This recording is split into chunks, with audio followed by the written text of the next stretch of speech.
ज्ञानानन्दमयं देवं निर्मलस्फटिकाकृतिम् आधारं सर्वविद्यानां हयग्रीव उपास्महे।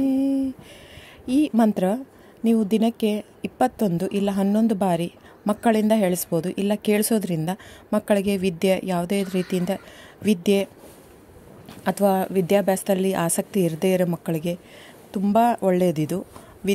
ಎಲ್ಲ ಸ್ಟೂಡೆಂಟ್ಸಿಗೆ ಇದು ತುಂಬಾ ಒಳ್ಳೆ ಮಂತ್ರ. ಇದು ಹಯಗ್ರೀವ ಸ್ವಾಮಿ ಯಾವಾಗ್ಲೂ ವಿದ್ಯೆ, ಬುದ್ಧಿ, ವಾಕ್ಸಿದ್ಧಿ ಕೊಡೋದ್ರಲ್ಲಿ ಎತ್ತಿದ ಕೈ. ಇವನ್ ಮಕ್ಕಳು ಸ್ವಲ್ಪ ತೊದಲಲ್ಲಿ ಮಾತಾಡ್ತಿದ್ದಾರೆ, ಸ್ಪಷ್ಟ ಇಲ್ಲ ಮಾತು ಅಂದರೆ ಕೂಡ.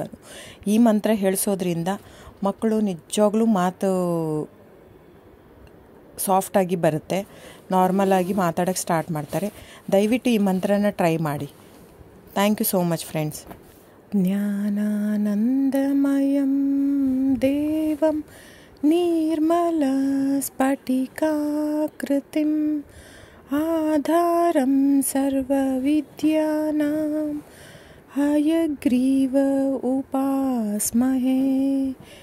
ಈ ಮಂತ್ರ ನೀವು ದಿನಕ್ಕೆ 21 ಇಲ್ಲ 11 ಬಾರಿ ಮಕ್ಕಳಿಂದ ಹೇಳಿಸ್ಬೋದು. ಇಲ್ಲ ಕೇಳಿಸೋದ್ರಿಂದ ಮಕ್ಕಳಿಗೆ ಯಾವುದೇ ರೀತಿಯಿಂದ ವಿದ್ಯೆ ಅಥವಾ ವಿದ್ಯಾಭ್ಯಾಸದಲ್ಲಿ ಆಸಕ್ತಿ ಇರದೇ ಇರೋ ಮಕ್ಕಳಿಗೆ ತುಂಬ ಒಳ್ಳೆಯದಿದು.